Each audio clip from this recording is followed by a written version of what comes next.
C'était une terre stérile et sans vie pendant des centaines d'années.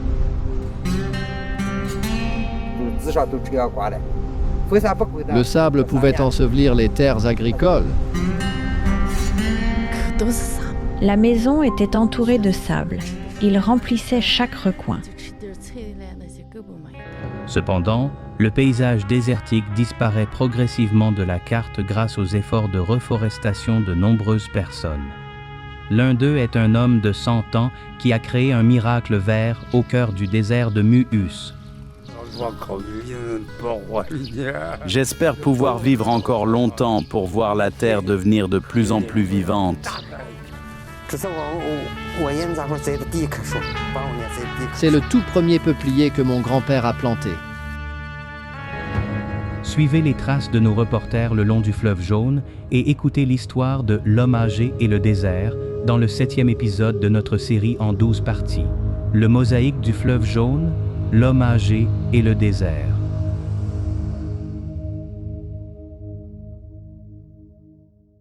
« 25 septembre 2021, à la périphérie sud du désert de Mu'us, dans le cours moyen du fleuve jaune.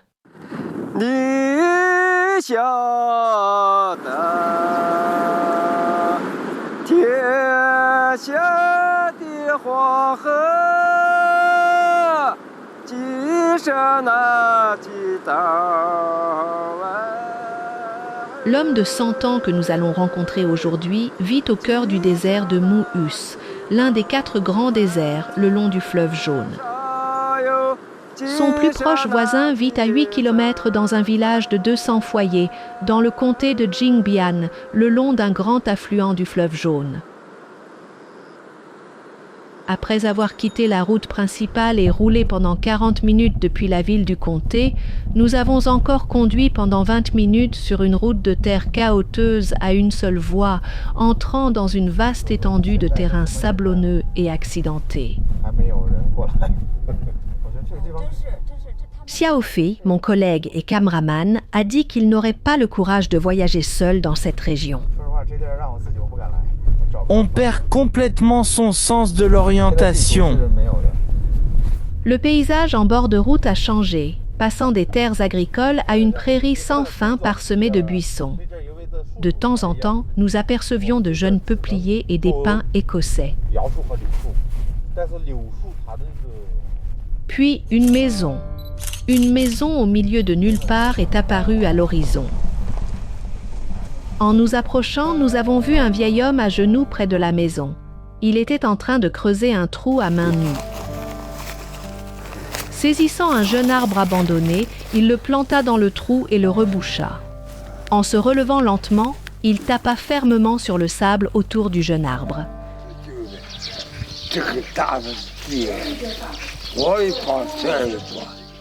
Il pourrait devenir un arbre, on ne sait jamais.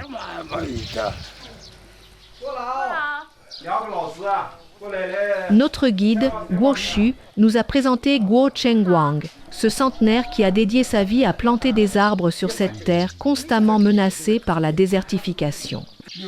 Nous avons échangé des salutations.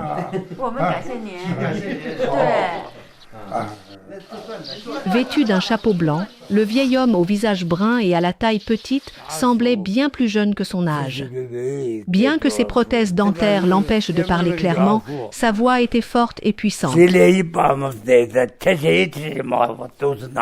Avez-vous vu les peupliers? Je les ai tous plantés.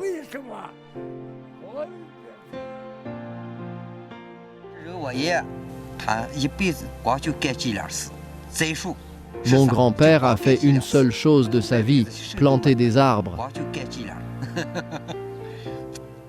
Guo Jianjun, 51 ans, a rejoint son grand-père pour planter des arbres lorsqu'il était adolescent.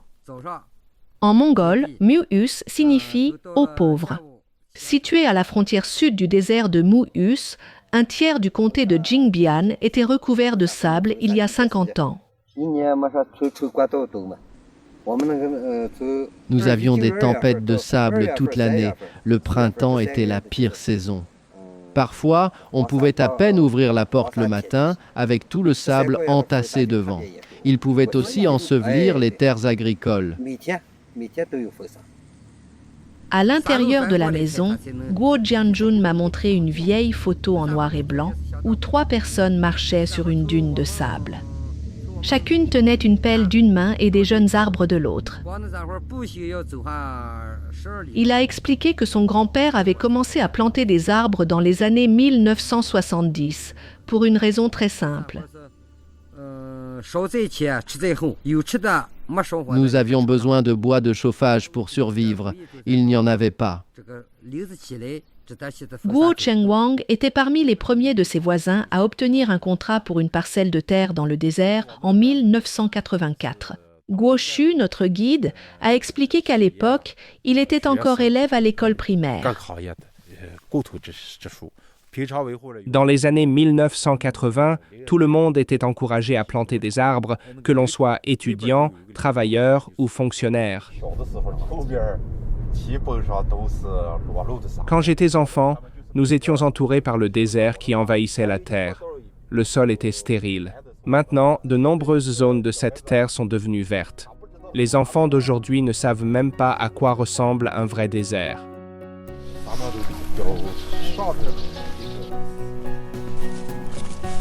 En marchant autour de cette terre autrefois aride, que la famille travaille depuis des décennies, nous avons vu des groupes de buissons, d'herbes et de fleurs sauvages, ainsi que des peupliers et des pins sylvestres. On peut encore voir des zones sableuses stériles, mais la majeure partie est couverte de plantes.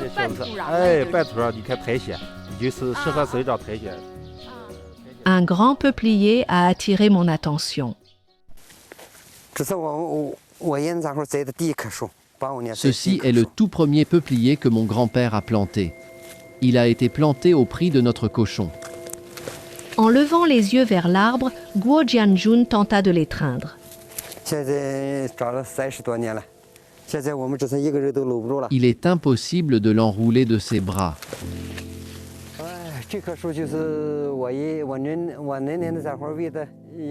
À l'époque, nous étions tellement pauvres que mon grand-père a décidé de vendre notre cochon pour acheter des jeunes plants. Mais nous l'élevions pour fournir à la famille de la viande et de l'huile pour toute l'année. Ma grand-mère était en colère contre lui, mais elle ne pouvait rien y faire. Nous avons donc fini par ne pas manger de viande pendant toute l'année. Guo Chengwang a vendu le cochon pour 600 yuan et a acheté 1200 jeunes peupliers en 1985. Un seul a survécu. Grand-mère et les enfants se sont beaucoup plaints et lui ont demandé d'arrêter de planter des arbres. Mais Guo Chengwang, tout joyeux, pensait autrement. Mon grand-père s'est exclamé avec joie « Waouh, celui-ci a survécu! Les peupliers peuvent pousser dans le désert. » Il était tellement encouragé qu'il a continué à planter des peupliers les années suivantes, avec un taux de survie qui augmentait d'année en année. À côté du grand peuplier se trouve un vieux puits aujourd'hui asséché.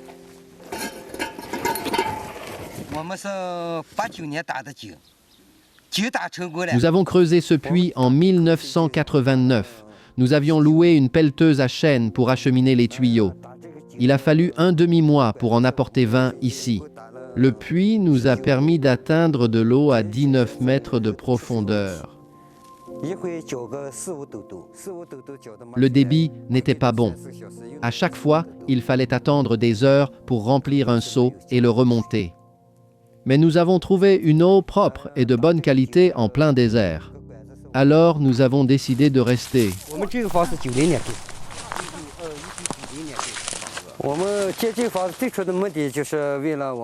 Un an plus tard, la famille a construit une maison juste en face du puits. Nous avons construit la maison pour gagner du temps sur les trajets. Pendant les saisons de plantation, nos voisins venaient nous aider à planter des arbres et nous les remercions avec du bois de chauffage. 20 hommes dormaient dans les 2 pièces à l'est. La cuisine se trouvait au centre et les femmes dormaient dans l'aile ouest. Avant que la maison ne soit construite, grand-père devait marcher 1h30, parfois plus, depuis notre maison au village jusqu'au désert. Il partait à 6h30 du matin, portant sur ses épaules des jeunes pousses, de la nourriture et de l'eau, et ne rentrait pas avant 21h. Chiao Liangqin, l'épouse de Guo Jianjun, l'a épousé 2 ans après la construction de la maison. Elle raconte qu'à son arrivée, elle a eu si peur qu'elle en a pleuré. La maison était entourée de sable. Il s'infiltrait partout. Faire pousser des légumes était impossible à cause du manque d'eau. Il n'y avait pas d'électricité. Le vent était si fort qu'il arrachait toujours les jeunes plants que nous venions de mettre en terre, et il fallait les replanter encore et encore. Quand certains parvenaient à survivre, grand-père nous demandait de les choyer du mieux possible.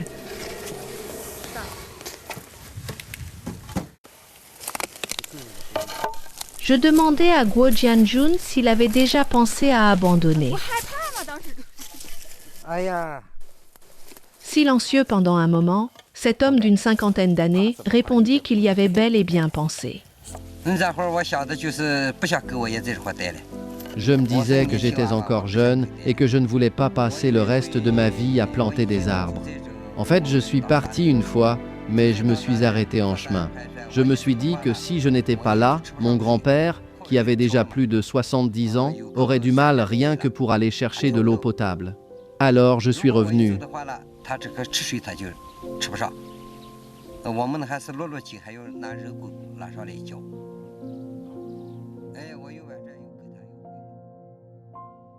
Cela a été une décision qui a changé le cours de sa vie.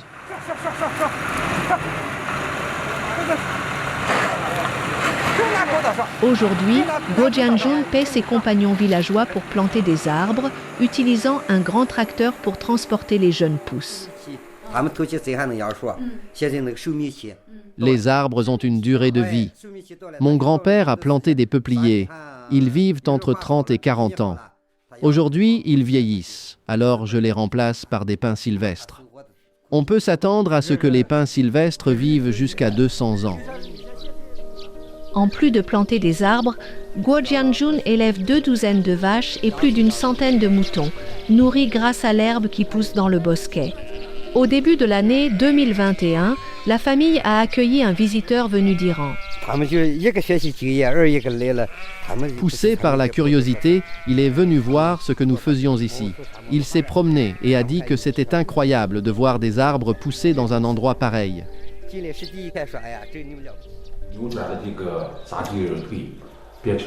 En maîtrisant le désert, les villageois ont commencé à élever du bétail et à cultiver des légumes. Le sol sablonneux est bon pour la culture des carottes et des pommes de terre. Une partie de la production a été exportée au Japon, en Corée du Sud et dans les pays d'Asie du Sud-Est.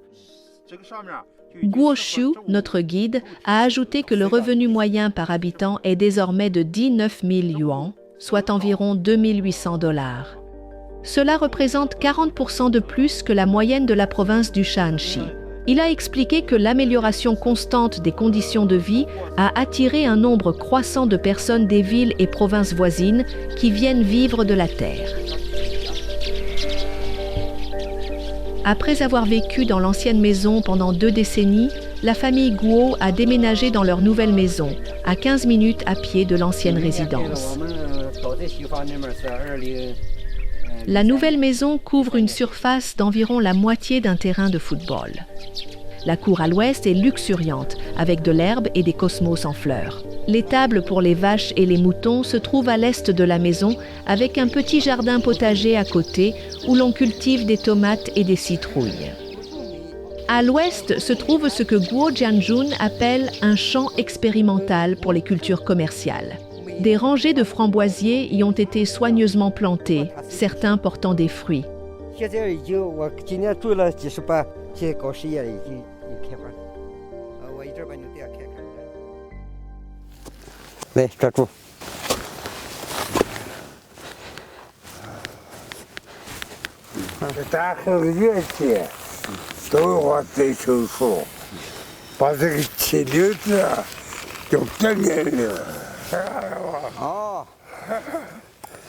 Les yeux pleins de larmes, le centenaire loua son petit-fils.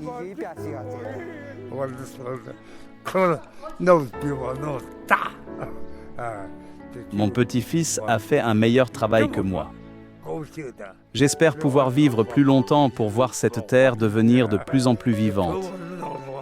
L'année prochaine, je ferai tout ce que je peux pour planter encore plus d'arbres avec mes enfants.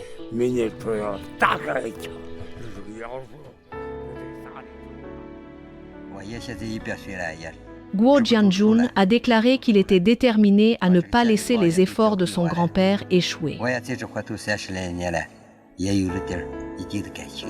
Je suis amoureux de cette terre. Mon grand-père m'a appris à rester fidèle à ce que l'on décide de faire. Il a donné un bon exemple. Cet endroit est toujours une zone sableuse et aride. Si nous cessons de nous en occuper, il redeviendra un désert.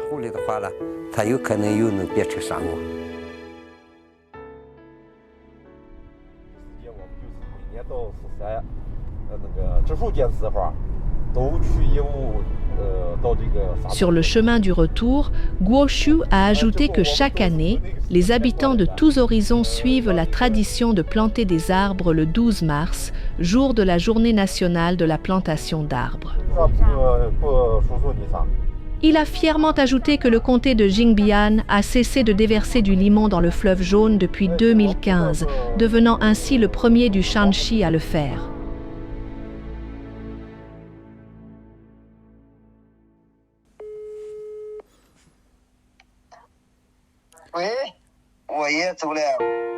Mon grand-père est décédé.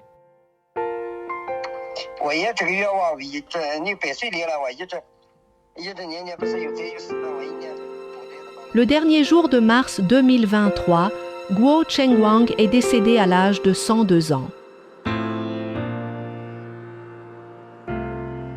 Nous dédions cette histoire à la mémoire de cet homme âgé qui a inspiré l'espoir et le courage pour défier un environnement extrême et guérir la Terre.